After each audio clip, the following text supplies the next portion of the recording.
నమో బుద్ధాయ. జై భీమ్, జై భారత్, జై సంవిధాన్. తథాగత భగవాన్ బుద్ధునికి, పరమ పూజ్యులు బోధిసత్వ డాక్టర్ బాబాసాహెబ్ అంబేద్కర్కు ప్రణామాలు తెలియజేస్తున్నాను. ఈరోజు చాలా ప్రాముఖ్యమైన అంశాన్ని మీతో ప్రస్తావించాలని భావిస్తున్నాను. ఇందులో ప్రధానంగా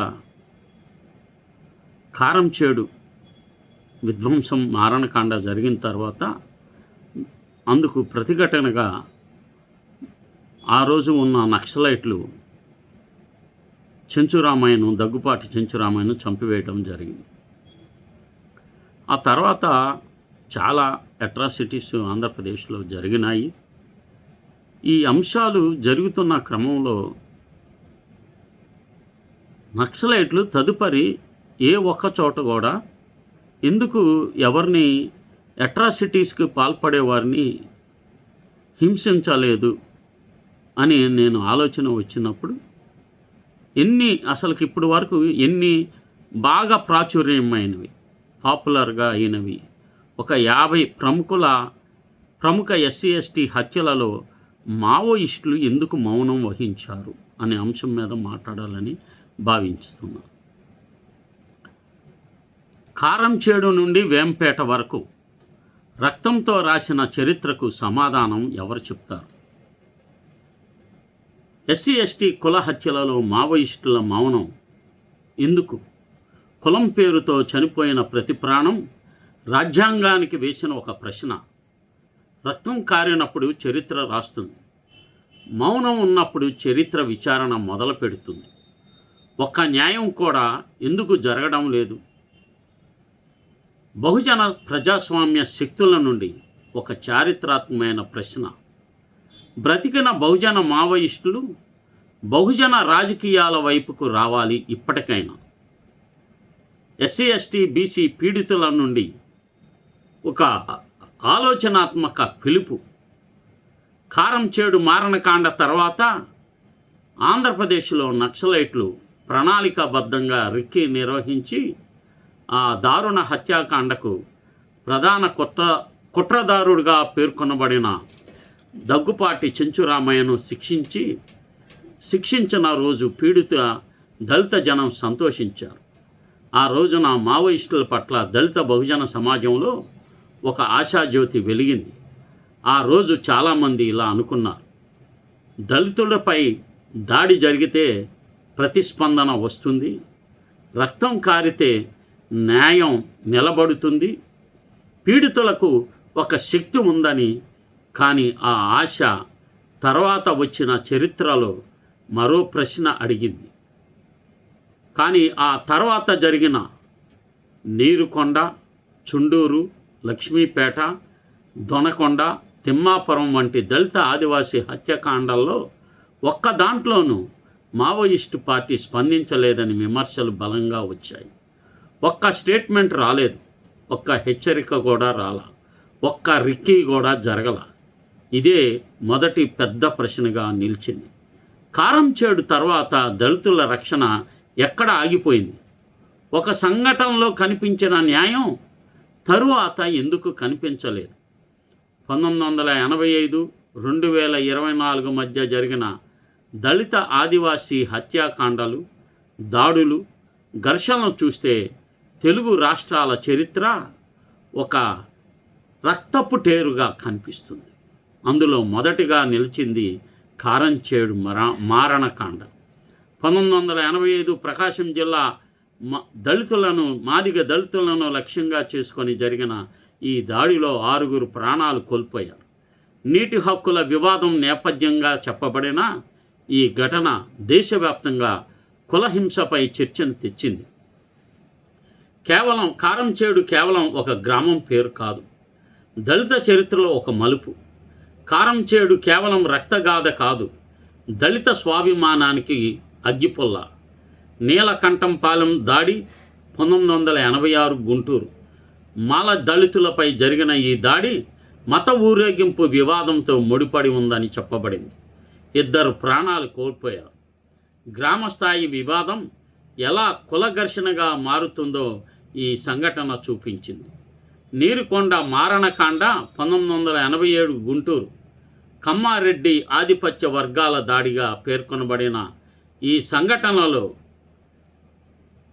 10 మందికి పైగా హింసకు గురయ్యారని పెద్ద ఎత్తున ఆరోపణలు వచ్చాయి. రాజకీయ ఆధిపత్యం, గ్రామశక్తి సమీకరణాలు, కుల ప్రభావం ఈ సంఘటనలో పెద్ద ఎత్తున చర్చకు వచ్చాయి. రాజకీయ అధికారం చేతుల్లో ఉంటే చట్టం నిలబడాలి, కులం చేతుల్లో పడితే హింస నిలబడుతుంది. తుమ్మల చెట్టు సంఘటన 1988 కర్నూలు. మాదిగలపై వడ్డెర అగ్రకుల దాడిగా ఈ సంఘటన చెప్పబడింది. భూమి వివాదం చివరకు సామాజిక ఘర్షణగా మారింది. తిమ్మాపురం దళితులపై దాడి 1990 తూర్పుగోదావరి జిల్లా. వ్యవసాయ కూలీల వేతనాల ప్రశ్న ఇళ్ల దహనానికి దారితీసిందని పేర్కొనబడింది. కూలీ హక్కు అడిగిన చోట కులహింస ఎలా రూపుదిద్దుకుందో ఈ సంఘటన చర్చకు వచ్చింది. కూలి అడిగిన చేతికి మంట పెట్టిన సమాజం. సమానత్వం గురించి మాట్లాడే హక్కు ఉందా? చుండూరు మారణకాండ 1991 గుంటూరు. మాల దళితులపై రెడ్డి, కాపు, వెలమ వర్గాల దాడిగా పేర్కొనబడిన ఈ ఘటనలో 8 మంది ప్రాణాలు కోల్పోయారు. ఇది తెలుగు రాష్ట్రాల చరిత్రలో అత్యంత పెద్ద దళిత మారణకాండలలో ఒకటిగా నిలిచింది. చుండూరు తర్వాత దేశం దళిత ప్రశ్నను మరొకసారి చూడాల్సి వచ్చింది. చుండూరు కాలింది గ్రామం కాదు, రాజ్యాంగ మనస్సాక్షి. చిత్తూరు దళిత బాలిక వేధింపులు 1993. మతయాత్ర నేపథ్యంలో మైనర్ బాలికపై దాడి జరిగిందని చెప్పబడింది. గుడివాడ దళితులపై దాడి 1995. గ్రామ పదవుల పోటీ నేపథ్యంగా దళిత ఇళ్ల దహనం జరిగినట్లు పేర్కొనబడింది. వేంపేట హత్యలు 1998 కర్నూలు. తాగునీటి వివాదంలో ముడిపడిన 4 హత్యలు జరిగాయని చెప్పబడింది. ఈ ఘటన మానవ హక్కుల సంస్థలు కూడా స్పందించాయని ప్రస్తావించబడింది. నీటి కోసం మొదలైన గొడవ రక్తంతో ముగిసింది. నీళ్లు అందరికీ కావాలి, కానీ న్యాయం కూడా అందరికీ రావాలి. తుళ్ళూరు దళిత దాడి 1999. కాళ్ళూరు దళిత దాడి 1999 నెల్లూరు. గౌడ, కమ్మ వర్గాల ఘర్షణగా పేర్కొనబడిన ఈ సంఘటనలో పంట పొలాల హక్కు నేపథ్యంలో దళిత మహిళలపై దాడులుగా జరిగాయని చెప్పబడింది. ఇక్కడతో ప్రశ్న ముగియలేదు.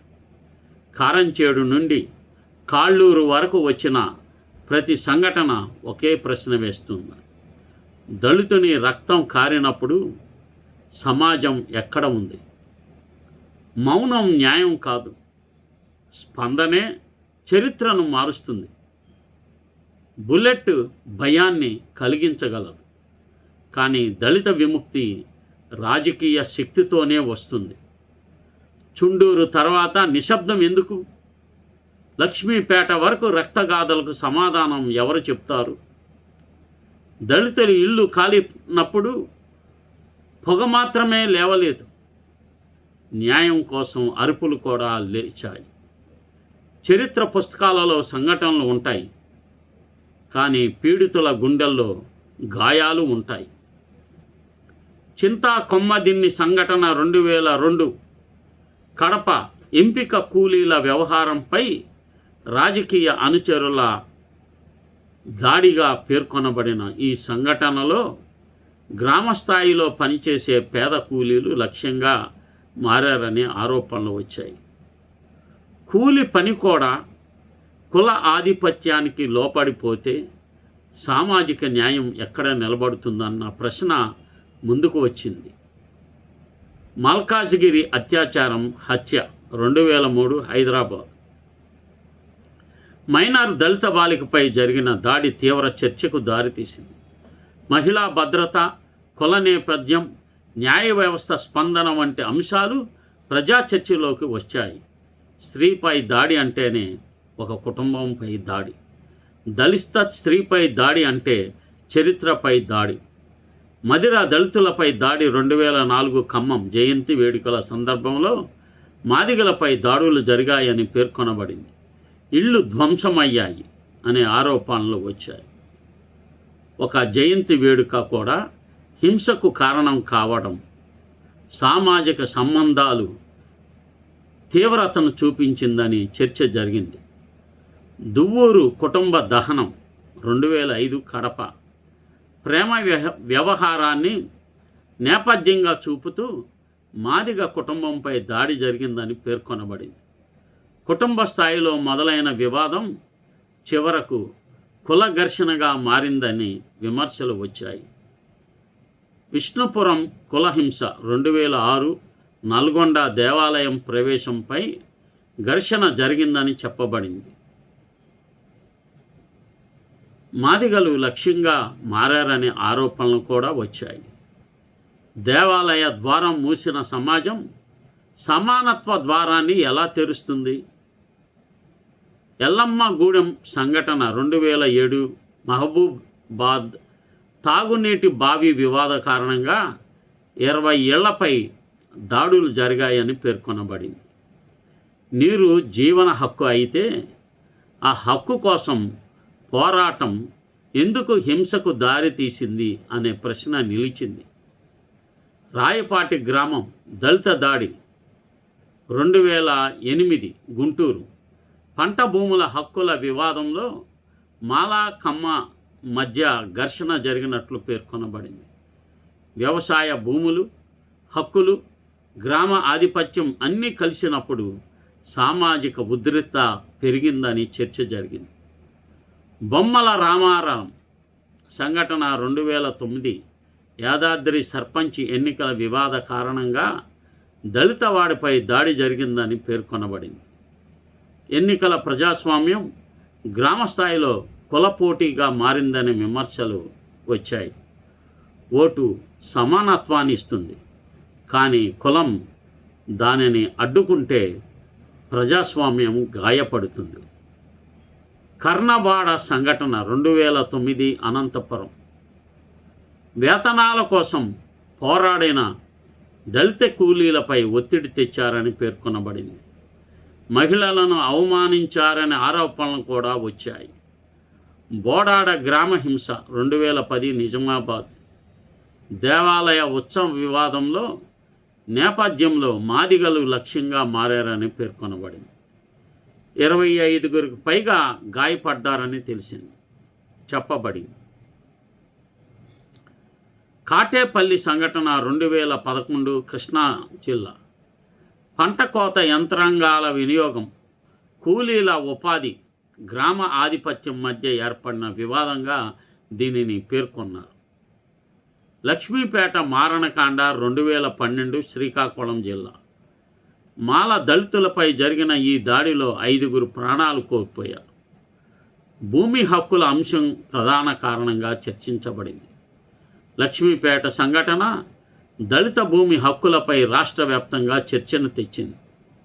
భూమి అడిగితే రక్తం కారింది. ఇదేనా ప్రజాస్వామ్యం? లక్ష్మీపేట కేవలం ఒక గ్రామం కాదు, భూమి కోసం చనిపోయిన స్వరాల పేరు. తాడికొండ దళిత యువకుడిపై దాడి 2013 గుంటూరు మోటార్ సైకిల్ వివాదం కుటుంబం గ్రామం విడిచి వెళ్లాల్సిన పరిస్థితికి దారితీసిందని పేర్కొనబడింది. చిన్న వివాదాలు కూడా కుల ఘర్షణలుగా మారుతున్నాయని చర్చ జరిగింది. నందిగామ దళిత బాలికపై 2013 కృష్ణా జిల్లాలో మైనర్ బాలికపై దాడి జరిగినట్లు పేర్కొనబడింది. మహిళా భద్రత, సామాజిక న్యాయం, కుల సంబంధాలపై చర్చ మళ్ళీ ముందుకు వచ్చింది. ఖైరతాబాద్ హత్య 2014 హైదరాబాద్ ప్రేమ సంబంధం నేపథ్యంగా దళిత యువకుడు హత్యకు గురైన సంఘటన హానర్ కిల్లింగ్, కుల మతోన్మాదంగా హత్యగా జరిగింది. ప్రేమకు కులం అడిగిన సమాజం మనిషితనాన్ని మరిచింది, మానవత్వాన్ని మట్టి కరిపించింది. కూచిపూడి దళితులపై దాడి 2014 కృష్ణా జిల్లా పంచాయతీ రాజకీయాల్లో దళిత విజయం తర్వాత ఇళ్ల ధ్వంసం జరిగినట్లు పేర్కొనబడింది. ఆత్మకూరు దళిత దాడి 2015 నిజామాబాద్ మత ఊరేగింపు మార్గ వివాదం ఇళ్ల ధ్వంసానికి దారితీసిందని పేర్కొన్నారు. తిరుమలగిరి దళితవాడ దహనం 2015 సూర్యాపేట గ్రామ పెద్దపై విమర్శ చేసిన యువకుడి ఘటన తర్వాత దళితవాడపై దాడి జరిగిందని పేర్కొన్నారు. రాధానగర్ బీసీ దళిత సంఘర్షణ 2016 రంగారెడ్డి బోరుబావి నీటి వివాదం సామాజిక ఉద్రిక్తతకు దారితీసిందని చెప్పబడింది. నీరు, భూమి, గౌరవం ఇవి హక్కులు, కుల అనుమతితో వచ్చే వరాలు కావు. ఇక్కడ మరొక ప్రశ్న వస్తుంది. కారంచేడు, చుండూరు, లక్ష్మీపేట వంటి సంఘటనల తర్వాత దళిత ఆదివాసీ సమాజం న్యాయం కోసం ఎదురు చూస్తున్నది. కానీ ఆ నిరీక్షణకు ఎన్ని సమాధానాలు, ఎన్ని సంవత్సరాలు జరిగాయి. రక్తంతో రాసిన చరిత్రకు మౌనం సమాధానం కాదు. దళిత విముక్తికి తుపాకీ నీడలో కాదు, రాజకీయ ప్రాతినిధ్యంలో బలపడుతుంది. శాసనసభలో స్వరం లేకపోతే వీధిలో బాధ పెరుగుతుంది. మిర్యాలగౌడ నుండి రాజంపేట వరకు రక్తంతో రాసిన ప్రశ్నలకు సమాధానం ఎవరు? ఒక గ్రామం కాలిపోతే వార్త అవుతుంది, ఒక సమాజం కాలిపోతే చరిత్ర అవుతుంది. దళితుడి కన్నీరు ఎండిపోతుంది, కానీ అవమానం చరిత్రలో మిగిలిపోతుంది. దండేపల్లి దళిత హింస 2016 మంచిర్యాల వ్యవసాయ భూమి వివాదంలో మాదిగలపై దాడి జరిగిందని పేర్కొనబడింది. ఇళ్ల ధ్వంసం చేశారని ఆరోపణలు వచ్చాయి. భూమి కేవలం ఆస్తి కాదు, అది జీవనాధారం అనే అంశం మళ్ళీ చర్చకు వచ్చింది. కోదాడ దళిత కుటుంబం దాడి 2017 సూర్యాపేట కిరాణా సేవల విషయంలో వివాదం పెరిగి మహిళలపై దాడులకు దారితీసిందని పేర్కొన్నారు. గ్రామ స్థాయిలో సామాజిక సంబంధాలు ఎంత సున్నితంగా మారుతున్నాయో ఈ సంఘటన చర్చకు తెచ్చింది. మల్కాజ్గిరి మారణకాండ 2017 హైదరాబాద్ ప్రేమ వ్యవహారం నేపథ్యంలో యువతి హత్య జరిగిన ఘటనగా పేర్కొన్నారు. ప్రేమను నేరంగా చూసిన సమాజం మనిషిని కులంగా మాత్రమే చూసింది. ఆలగడ్డ యువకుడు హత్య 2018 కర్నూలు ఆధిపత్య కుల సభ్యుడిని ఎదిరించిన దళిత యువకుడు హత్యకు గురయ్యాడని పేర్కొన్నాడు. ప్రశ్నించడం కూడా ప్రమాదంగా మారితే ప్రజాస్వామ్య విలువలపై చర్చ మొదలవుతుందని విమర్శలు వచ్చాయి. అర్ధనారి దళితవాడ హింస 2018 ఒంగోలు ఎన్నికలలో దళిత మహిళలు ఓటు వేయడమే కారణమై ఆ దళితవాడపై దాడి జరిగిందని పేర్కొన్నారు. ఓటు హక్కు వినియోగం కూడా ప్రతిఘటనకు దారితీసిందనే అభిప్రాయాలు వచ్చాయి. మిర్యాలగూడ కుల మతోన్మాద హత్యలు 2018 నల్గొండ ప్రేమ వివాహం నేపథ్యంలోగా జరిగిన ఈ హత్య దేశవ్యాప్తంగా చర్చకు వచ్చింది. కులం, వివాహం, కుటుంబ గౌరవం అనే అంశాలు మళ్ళీ దేశవ్యాప్తంగా చర్చకు వచ్చాయి. గౌరవం పేరుతో హత్య చేస్తే అది గౌరవ హత్య కాదు, మానవత్వ హత్య. ప్రేమ చనిపోలేదు, కులద్వేషం మనుషులను చంపింది. చింతకుంటపల్లి కులహింస 2019 మెదక్ గంగమ్మ జాతర స్థల వివాదం సామాజిక ఘర్షణకు దారితీసింది. మిర్యాల దళిత మహిళ హత్య 2019 పంట పొలం హక్కుల వివాదంలో మహిళా హత్య జరిగినట్లు పేర్కొన్నారు. నరేంద్రపురం దళిత దాడి 2019 రాజమండ్రి దేవాలయం ముందు నిలబడటం కారణంగా కుటుంబాలు గ్రామం విడిచి వెళ్లాల్సిన పరిస్థితి వచ్చిందని పేర్కొన్నారు. దేవాలయం ముందు నిలబడితే అవమానం, అయితే సమానత్వం ఎక్కడ? కూర్చెర్ల బాలిక అత్యాచారం సంఘటన 2020 వరంగల్ 16 ఏళ్ల బాలికపై దాడి జరిగినట్లు పేర్కొన్నారు. మహిళల భద్రత, బాలికల రక్షణ, సామాజిక న్యాయం అంశాలు మళ్ళీ చర్చకు వచ్చాయి. పెద్దపల్లి ఎస్సీ యువకుడి కుల హత్య 2020 తెలంగాణ. ఇసుక వ్యాపారంపై వ్యతిరేక మాట్లాడిన యువకుడును హత్యకు గురయ్యాడు. గురజాల యువకుడి హత్య 2020 గుంటూరు. స్థానిక ఆధిపత్య వర్గం ద్వారా దాడిగా దీనిని వివరించారు. ప్రశ్నించిన గొంతును నిశ్శబ్దం చేయవచ్చు, కానీ ప్రశ్న చరిత్రలోనే మిగులుతుంది కదా. మోహనపరంగా దాడి 2021 అనంతపురం. ట్రాక్టర్ కొనుగోలు చేసిన మాదిగ యువకుడిపై దాడి జరిగిందని పేర్కొన్నారు. ఆర్థిక పురోగతి కూడా అసహనానికి కారణమవుతుందా అనే ప్రశ్న ముందుకు వచ్చింది. పాలకొల్లు యువకుడి కుల హత్య 2021 పశ్చిమ గోదావరి. ఆధిపత్య యువతతో సంబంధం కారణంగా హత్య జరిగిందని పేర్కొన్నారు. మదిర ఎస్సీ మహిళ బహిష్కరణ 2021 ఖమ్మం. గ్రామ నిర్ణయాలను ప్రశ్నించినందుకు మహిళ బహిష్కరణకు గురిందని పేర్కొన్నారు. కొందిరేపల్లి ఇళ్ల ధ్వంసం 2021 విజయవాడ. రియల్ ఎస్టేట్ కబ్జా వివాదంలో ఇళ్లు కూల్చివేశారనే ఆరోపణలు వచ్చాయి. భూమి కోల్పోయినవాడు ఇల్లు కోల్పోతాడు, గౌరవం కోల్పోయినవాడు సమాజాన్నే కోల్పోతాడు. మునగాల దళితవాడిపై 2022 సూర్యాపేట పంచాయతీ ఎన్నికలలో ప్రాధాన్యం పెరగడం ఉద్రిక్తతకు దారితీసింది. పామూరు షెడ్యూల్ క్యాస్ట్ యువకుడు హత్య 2022 నెల్లూరు. మొబైల్ ద్వారా యువతతో మాట్లాడిన కారణంగా హత్య జరిగిందని పేర్కొన్నారు. మేడ్చల్ ఎస్సీ బలాత్కారం హత్య 2023 హైదరాబాద్. ఎస్సీ యువతి ఘటనపై తీవ్ర చర్చ జరిగింది. ఆదివాసీ మహిళపై దాడులు 2023 ఏటూరు నాగారం ములుగు. మైనింగ్ కార్యకలాపాల నేపథ్యంలో మహిళలపై హింస జరిగిందని పేర్కొన్నారు. రాజంపేట బాలిక ఆత్మహత్య 2024 కడప.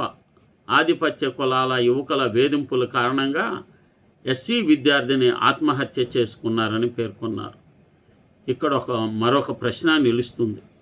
కారంచేడు తర్వాత ఆశగా చూసిన వారికి, చుండూరు తర్వాత న్యాయం కోసం ఎదురు చూసిన వారికి, లక్ష్మీపేట తర్వాత భూమి కోసం పోరాడిన వారికి, మిర్యాలగూడ తర్వాత ప్రేమ హక్కు కోసం నిలిచిన వారికి సమాధానం ఎవరు చెప్పారు? రక్తంతో రాసిన చరిత్రకు మౌనం సమాధానం కాదు. దళితుడు ప్రాణం కూడా రాజ్యాంగానికి సమాన విలువే. భూమి హక్కు, జీవన హక్కు, గౌరవ హక్కు ఇవి దానం కాదు, రాజ్యాంగ హామీలు. తుపాకీ నీడలో విముక్తి రాలేదు అని భావించేవారు బ్యాలెట్ ద్వారా మార్పు సాధ్యమా అనే ప్రశ్న వేస్తున్నారు. డాక్టర్ బాబాసాహెబ్ అంబేద్కర్, మహాత్మా జ్యోతిరావు పూలే, పెరియార్ చూపించిన ప్రజాస్వామ్య మార్గం ప్రాతినిధ్యం, విద్య, హక్కుల రాజ్యాంగ సాధికారత ఇవే దీర్ఘకాలిక మార్పుకు మార్గమని తెలియజేస్తున్నాను. నమో బుద్ధాయ. జై భీమ్, జై భారత్, జై సంవిధాన్. ఈ బహుజన యుద్ధవేర్ యూట్యూబ్ ఛానల్ను సబ్స్క్రైబ్ చేయండి. అందరికీ తెలియచేస్తారని విజ్ఞప్తి చేస్తున్నాను. జై భీమ్.